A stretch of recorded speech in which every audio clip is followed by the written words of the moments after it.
بسم اللہ الرحمن الرحیم۔ سب سے پہلے تو آج ظاہر ہے کہ لاہور میں بڑا موسم جو ہے وہ خوشگوار ہے، اور جو بنیادی آج کا یہاں پہ تذکرہ تھا، جو دورہ ہو رہا ہے، اس پہ بھی میں بات کروں گا، لیکن اس سے پہلے جو آج ہمارے الحمدللہ جو سینٹ میں کامیابی ملی ہے اس کے اوپر میں سمجھتا ہوں کہ بات کرنا ضروری ہے۔ آج سینٹ میں اس بل کی منظوری کے بعد جو IMF کے پیکج سے متعلق جو تمام شرائط تھیں وہ مکمل ہو گئی ہیں، اور الحمدللہ پاکستان نے جو یہ پروگرام ہے اس کو، جو ہماری جو بات چیت ہوئی تھی، اس کو اس کی روح کے مطابق امپلیمنٹ کر دیا۔ اس سے پاکستان کی جو معیشت ہے اس میں ایک استحکام آئے گا، روپے کی قیمت جو ہے اس میں استحکام آئے گا، اور جب آپ IMF سے جب معاہدہ کرتے ہیں تو اس کا فائدہ پھر یہ ہو جاتا ہے کہ آپ کی جو کریڈٹ ریٹنگز ہیں وہ بہتر ہو جاتی ہیں، جس سے باقی جو تمام ادارے جو پاکستان کے ساتھ لین دین کر رہے ہوتے ہیں ان اداروں کو ایک استحکام ملتا ہے، اور ایک اوور آل معیشت جو ہے اس میں آپ کو بہتری نظر آتی ہے۔ اور سیاسی طور کے اوپر میں یہ سمجھتا ہوں کہ آج اپوزیشن کی جو شکست ہے اس میں ایک اور اضافہ ہوا۔ آپ نے دیکھا کہ جو اپوزیشن جو خواب دیکھ رہی تھی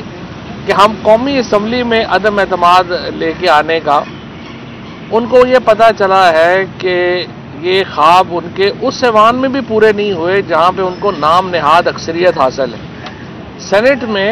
اگر آپ دیکھیں تو کاغذوں میں اپوزیشن جو ہے اس کو اکثریت حاصل ہے، لیکن وہ اس اہل بھی نہیں ہے کہ وہ وہاں سے بھی کوئی بل کو روک سکے۔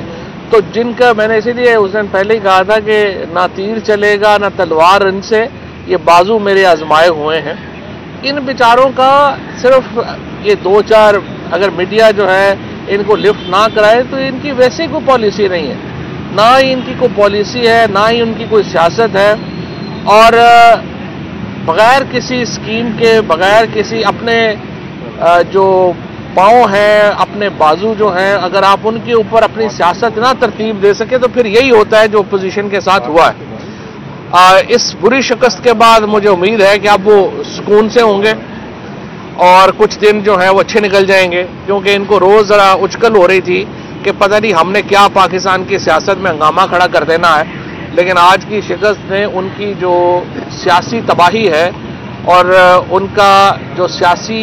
ناکارہ پن ہے اس کے اوپر ایک مہر لگا دی ہے کہ یہ اپوزیشن کتنی، کیونکہ میں نے پہلے بھی بات کی تھی کہ یہ چونچوں کا مربع ہے۔ اس میں وہ کہتے ہیں نا، بھانمتی نے کنبا پالا، کہاں کی اینٹ کہاں کا روڑا، بھانمتی نے کنبا جوڑا۔ تو ان میں نہ ان کا جو ہے وہ کوئی لیڈرشپ کا ان میں کوئی ایک ہے۔ PMLN میں جو اس وقت لیڈرشپ کی لڑائی ہے وہ آپ نے دیکھا ہے کہ وہ کس طریقے سے جاری ہے۔ اسی طریقے سے پیپلز پارٹی میں کوئی پتہ نہیں ہے کہ کس نے کیا بات کرنی ہے، اور فضل الرحمان صاحب تو بیچارے ریلو کٹے ہیں، کبھی ان کو پیپلز پارٹی پکڑ لیتی ہے، کبھی ان کو نون پکڑ لیتی ہے، اور وہ اپنا جو ہے وہ حلوہ بیچنے کے، اپنے منجن بیچنے کے چکر میں ہے۔ لہٰذا ایک سمجھیے کہ منتشر اپوزیشن، ناکارہ جو حکمت عملی، اور اس کے نتیجے میں ایک اور شکست اپوزیشن کا مقدر جو ہے وہ بنی ہے، اور الحمدللہ حکومت نے، پاکستان تحریک انصاف نے ایک بار پھر اپنی برتری سینٹ میں بھی ثابت کر دی ہے، اور یہ ثابت ہوا ہے کہ عمران خان اکیلے ہی ایک طرف ہوں اور باقی ساری اپوزیشن، ساری پارٹیاں مل کر بھی ان کے سامنے ڈھیر ہیں۔ اور جس طریقے سے آج یہ بل پاس ہوا ہے اس پہ میں پوری قوم کو مبارکباد دینا چاہتا ہوں، اور جو یہ بل ہے اس نے یہ انشور کیا ہے کہ جو پاکستان میں جو اسٹیٹ بینک ہے وہ ایک آزاد ادارہ ہوگا، اور اس کو جو سیاسی دباؤ ہے اس سے ہم نے آزاد کیا ہے، اور یہ جو بورڈ اس کا بنایا جائے گا وہ انشاءاللہ تعالی بڑا ایک طاقتور بورڈ ہے، اور یہ پاکستان کی معیشت میں ایک بہت اہم کردار ادا کرے گا۔ آج وزیراعظم صاحب جو لاہور پہنچے ہیں، ان کا جو بنیادی مقصد تھا وہ دو جو بڑے پروجیکٹس ہیں ہماری گورنمنٹ کے، ایک CBD کا دورہ انہوں نے کیا ہے اور ایک انہوں نے روڈا کا دورہ کیا ہے۔ یہ جو CBD کا پروجیکٹ ہے یہ لاہور کے بالکل وسط میں یہ پروجیکٹ ہے، جو والٹن روڈ سے شروع ہوتا ہے اور والٹن ایئرپورٹ تک آتا ہے۔ اس میں ابھی تک 24 ارب روپے سے زیادہ کی انویسٹمنٹ ہو چکی ہے، اور یہ پروجیکٹ بہت ہی ایک لاہور کے لیے، لاہور کا ایک پہلا پلانڈ کمرشل پروجیکٹ ہے، ڈاؤن ٹاؤن پروجیکٹ ہے۔ اس میں ہائی رائز بلڈنگز بنیں گی اور لاہور کی ایک بالکل لینڈسکیپ چینج ہوگی۔ اس کے ساتھ لاہور کے ساتھ ایک نیا شہر جو ہے وہ بسایا جا رہا ہے روڈا کے اوپر۔ ہائی کورٹ نے اگرچہ اس کے اوپر اپنے تحفظات کا اظہار کیا ہے، لیکن میں یہ سمجھتا ہوں کہ حکومت کا یہ حق ہے، حکومت کو یہ حق حاصل ہے کہ وہ نئے شہر بسا سکے۔ یہ کوئی ایکوزیشن کوئی ہاؤسنگ سوسائٹی کے لیے نہیں ہو رہی تھی کہ اس کو جج صاحب کہیں کہ یہ ہاؤسنگ سوسائٹی کے لیے ہو رہی ہے، یہ ایک نیا شہر بنا رہے ہیں، اور یہ بہرحال فیصلہ حکومت نہیں کرنا ہے۔ عدالتوں نے اس سے پہلے پالیسی فیصلوں میں جب بھی عدالتیں گئی ہیں اس کا فائدہ نہیں ہوا۔ ہم نے دیکھا ہے کہ چاہے وہ رکوٹک کا معاملہ ہو، چاہے اسٹیل مل کا معاملہ ہو، جب بھی عدالت نے اپنے اختیار سے تجاوز کیا ہے اس کا بہت نقصان ہوا ہے ملک کو۔ اور پالیسی سازی کیا ہونی ہے یہ بہرحال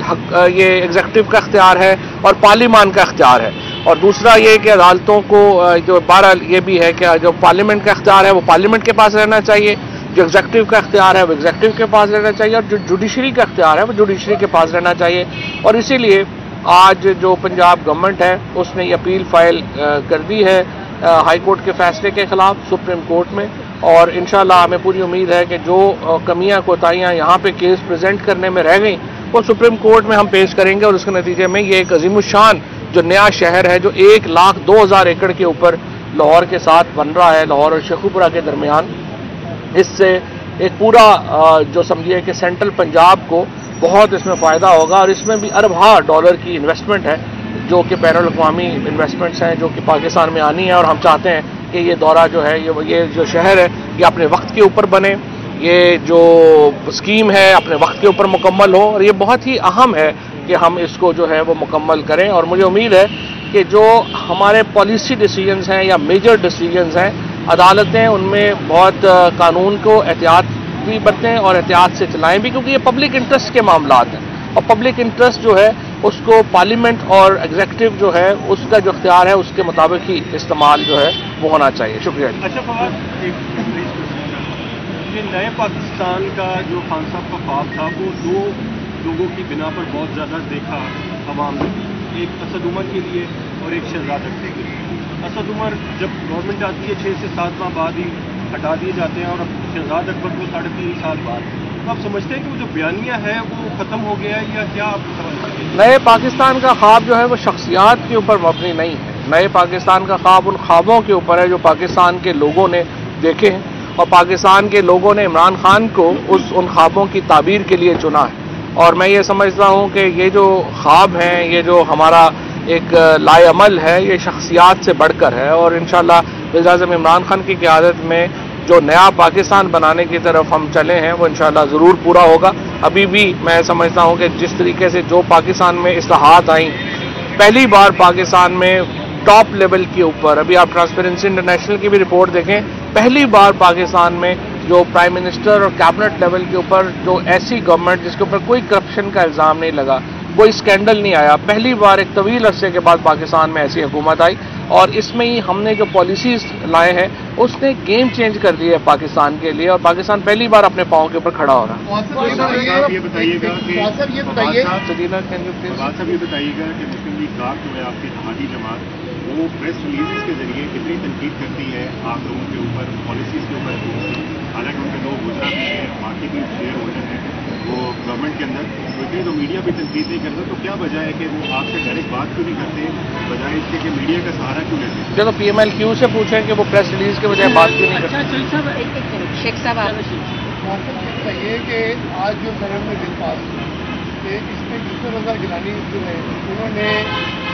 قومی اسمبلی سے جو بن گئے تھے اس وقت وہ اقلیت میں تھی، اور آج جو ہے وہ اقلیت میں ہونے کے باوجود پیش نہیں ہوئے اور بل جو ہے حکومت کی طرف سے پاس ہو گیا، کہیں وہ پیپلز پارٹی یا حکومت کے ساتھ تو نہیں مل گئی؟ کوئی بی ٹیم تو نہیں آپ؟ یوسف رضا گیلانی صاحب کا شکریہ کہ آج انہوں نے جو ہے وہ انڈائریکٹلی اس بل کے منظوری میں جو ہے وہ حکومت کا ساتھ دیا، اور پیپلز پارٹی کا بھی ظاہر ہے شکریہ ادا کرنا بنتا ہے کہ اگر انہوں نے اس طرح سے ملک کے مفاد میں یہ فیصلہ کیا ہے۔ تو اسی لیے تو میں کہہ رہا ہوں کہ یہ اپوزیشن کا کوئی پتہ نہیں، ایک دن کچھ ہوتے ہیں، دوسرے دن کچھ ہوتے ہیں، آپس میں لڑ کے ان کا جو ہے وہ آپ ایک دوسرے کے کپڑے پھاڑنے پہ نہ آ جائیں، میں بس اس پہ ذرا پریشان تو سر یہ فرمائے گا کہ میاں نواز شریف کے حوالے سے مسلم لیگ نون جو ہے وہ گاہے بگاہے کہتی ہے کہ میاں صاحب واپس آ رہے ہیں، کوئی شیر واپس آ رہا ہے، کیا واقعی کوئی ایسی بات ہے اور آپ کی حکومت کو کوئی خطرہ ہے؟ دیکھیں نواز شریف صاحب کو واپس آ نہیں رہے، لایا جا رہا ہے انشاءاللہ۔ نواز شریف نے کہاں آنا ہے؟ پورے لندن میں ایک ریسٹورینٹ انہوں نے چھوڑا جن کا انہوں نے دورہ نہیں کیا۔ تو نواز شریف صاحب کی دونوں اپیلیں جو ہیں وہ میں برطانوی حکومت کا بھی شکریہ ادا کرنا چاہتا ہوں کہ انہوں نے دونوں اپیلیں جو ہیں ان کی مسترد کی۔ پہلے ان کی جو ویزا ایکسٹینشن کی تھی، پھر اس کے خلاف اپیل ہوئی، وہ دونوں مسترد ہو گئی ہیں۔ اب چونکہ ان کو لگ رہا ہے کہ وہاں کی عدالتیں کو زیادہ لمبا عرصہ ان کو سہارا نہیں دیں گی، تو اس طرح کی وہ یہاں پہ گفتگو شروع ہو رہی ہے کہ وہ خود واپس آ رہے ہیں، خود نہیں آ رہے ہیں، انشاءاللہ ان کو لایا جا رہا ہے۔ آپ عمران خان کابینہ میں کھیلنے والے ہیں اور لگی پٹی کے بغیر بات کرتے ہیں، چودھری پرویز بھائی کو وزیر اعلیٰ بنا کے ان کا خواب پورا کیوں نہیں کرتے دیتے تاکہ وہ ہلکی پھلکی موسیقی تو کم کر دیں آپ کے خلاف؟ محسن بات یہ ہے کہ وہ چودھری صاحب ہمارے بزرگ ہیں، اور آپ نے کہا ہے کہ جیسے آپ کہہ رہے تھے کہ وہ پریس ریلیزز میں پی ایم ایل کیو تنقید کرتی ہے، مجھے امید ہے کہ پی ایم ایل کیو جو ہے وہ ہماری ایک انٹیگرل حصہ ہے ہماری کولیشن کا، اور ہمارا ان کے ویوز کے اوپر بڑا احترام ہے۔ کئی دفعہ چھوٹی موٹی باتیں ہو جاتی ہیں کولیشن میں، لیکن انشاءاللہ وہ معاملات ریزالو ہوئے ہیں، ہمیشہ ہی ہوئے ہیں، اور آگے بھی انشاءاللہ یہ معاملات ریزالو بھی رہیں گے، کوئی ایسی لڑانے والی بات نہیں۔ چودھری صاحب یہ بتائیے گا سر کہ بلاول بھٹو زرداری کہتے ہیں کہ 27 مارچ کو لانگ مارچ کرنے جا رہے ہیں، جبکہ شاہد خاقان عباسی نے بھی یہی کہا ہے کہ ہمیں جو ہے اعتماد کا بس نمبر مل جائے، اس کے بعد جو ہے حکومت کو ٹف ٹائم دیں گے، کیا کہیں گے آپ اس سوال؟ شاہد خاقان عباسی صاحب جو ہے ان کا پہلا تو مجھے لگتا یہ ہے کہ سب سے پہلا نو کانفیڈنس جو ہے وہ شاہد خاقان عباسی صاحب اور کچھ جو ہمارے دوست ہیں پی ایم ایل این میں، وہ نواز شریف کے خلاف لانے کا ارادہ رکھتے ہیں، اور میں اس دعا گو ہوں مسلم لیگ نون کے اہم وزراء جو رہے ہیں اور اہم لیڈرشپ ہیں کہ وہ نواز شریف کو نون لیگ میں ہٹانے میں کامیاب ہو جائیں، یہ پاکستان کی خدمت ہوگی۔ یہ فرما دیجیے گا کہ نواز شریف واپس آ جاتے تو ان کے لیے کیا انتظامات کیے گئے ہیں؟ شہباز شریف یہاں پہ موجود ہے، مریم یہاں پہ موجود ہے، قوم کی آنکھیں ترس رہی ہیں ان کے لیے انشاءاللہ کوٹ اکبر جیل میں نئے باتھ روم وغیرہ، کمرے وغیرہ تیار کیے ہیں۔